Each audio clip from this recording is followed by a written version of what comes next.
Hi friends, in this video we're learning how to turn on dark mode on Google Pixel 7a. So Google Pixel is called dark theme. Actually it is dark mode. Every phone is normally say that dark mode. Open your menu, then go to settings application. You can see, then see the display and touch bottom of the page. It's the second option. Okay, open that display and touch. Okay, then you can see option of dark theme. You can simply tap that button or click on the label to advanced functions and click that button to turn on the dark theme or dark mode.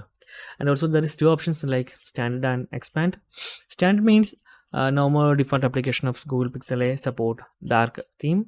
Expand means Google Pixel try to uh, develop a version of dark theme on extra or installed applications. That means not the system application you are installed from Play Store or any other services. So that's guys very simple tutorial. If you need any kind of Android or iPhone tutorial, just comment below. I will post my replies as videos so you can easily watch and understand it. And if you enjoy this video, please like, comment, share and subscribe our channel for getting more videos like this. Thank you so much for watching. Have a nice day. Bye bye.